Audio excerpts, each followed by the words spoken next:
में दिन रात काम में जुटे हुए हैं, चाहे डॉक्टर हो, नर्सिस हो, हॉस्पिटल का स्टाफ हो, सफाई करने वाले हमारे भाई बहन हो, एयरलाइंस के कर्मचारी हो, सरकारी कर्मचारी हो, पुलिसकर्मी हो, मीडिया कर्मी हो, रेलवे, बस, ऑटो रिक्शा की सुविधा से जुड़े लोग हो, होम डिलीवरी करने वाले लोग हो, ये लोग अपनी परवाह न करते हुए दूसरों की सेवा में लगे हुए हैं। आज की परिस्थितियां देखें तो ये सेवाएं सामान्य नहीं कही जा सकती। आज खुद भी इनके संक्रमित होने का पूरा खतरा मोल लेते हैं, बावजूद इसके ये अपना कर्तव्य भी निभा रहे हैं, हर किसी की सेवा करने का प्रयास कर रहे हैं। ये अपने आप संजम बर्तन दही प्रबंध ने आभार व्यक्त करें।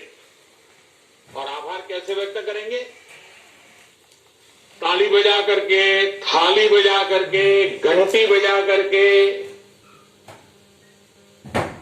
हम उनके प्रति अपनी कृतज्ञता व्यक्त करें, उनका हौसला बढ़ाएं, उनको सैल्यूट करें। पूरे देश के स्थानीय प्रशासन से भी मेरा आग्रह है कि 22 मार्च को 5 बजे सायरन की आवाज से इसकी सूचना लोगों तक पहुंचाएं।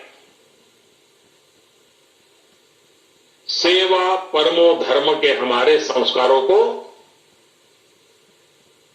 मानने वाले ऐसे देशवासियों के लिए हमें पूरी श्रद्धा के साथ अपने भाव व्यक्त करने चाहिए।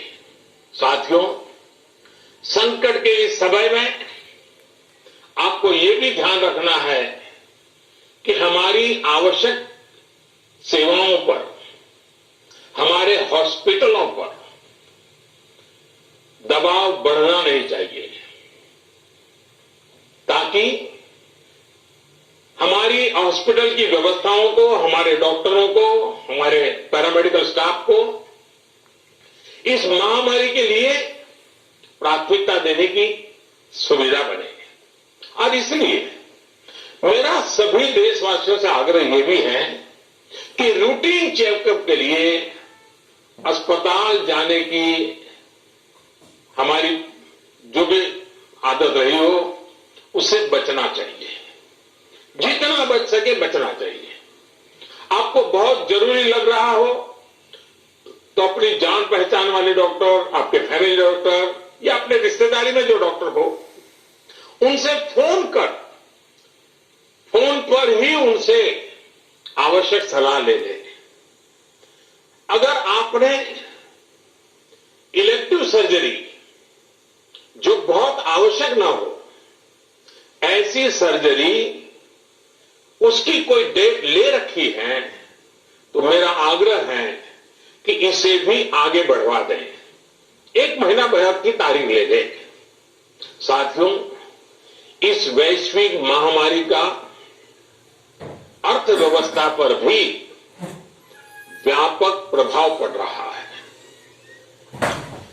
कोरोना महामारी से उत्पन्न हो रही आर्थिक चुनौतियों को ध्यान में रखते हुए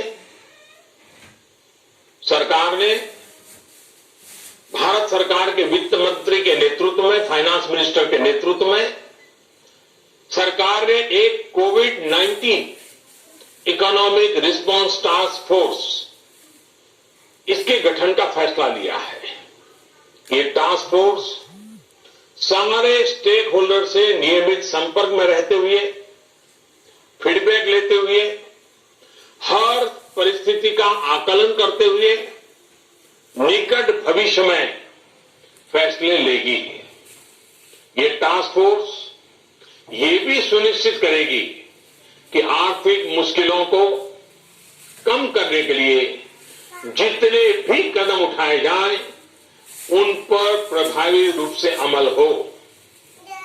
निश्चित तौर पर ये महामारी ने देश के मध्यम वर्ग, निम्न मध्यम वर्ग और गरीब के आर्थिक हितों को भी गहरी क्षति पहुंचा दी है।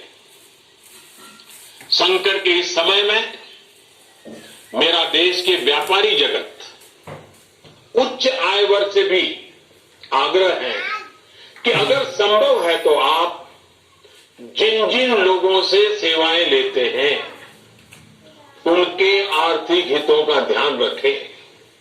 हो सकता है आने वाले कुछ दिनों में ये लोग दफ्तर न आ पाए, आपके घर न आ पाए, ऐसे में उनका वेतन न काटे, पूरी मानवीयता के साथ, संवेदनशीलता के साथ फैसला ले।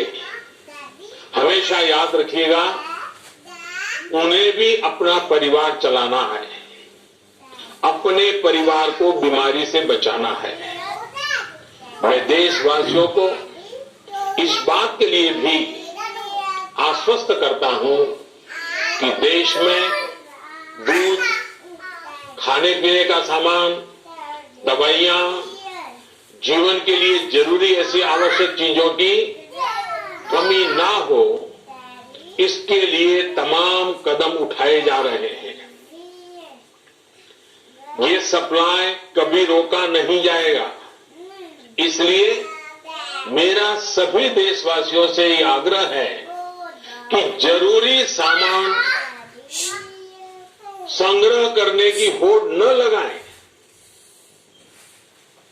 आप पहले जैसे करते हैं वैसे ही सामान्य रूप से ही खरीदारी करें।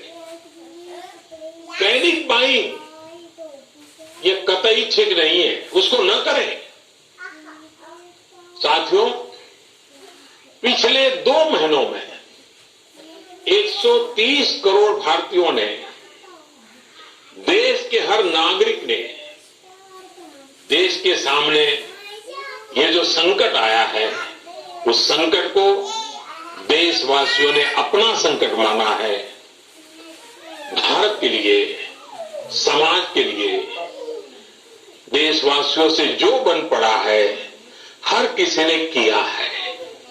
मुझे भरोसा है कि आने वाले समय में भी हम सभी देशवासी अपने कर्तव्यों का, अपने दायित्वों का इसी तरह निर्वाह करते रहेंगे। हाँ, मैं मानता हूं कि ऐसे समय में कुछ कठिनाइयां भी आती हैं, आशंकाओं और अफवाहों का वातावरण भी पैदा होता है। कई बार एक नागरिक के तौर पर हमारी अपेक्षाएं भी पूरी नहीं हो पाती। फिर भी ये संकट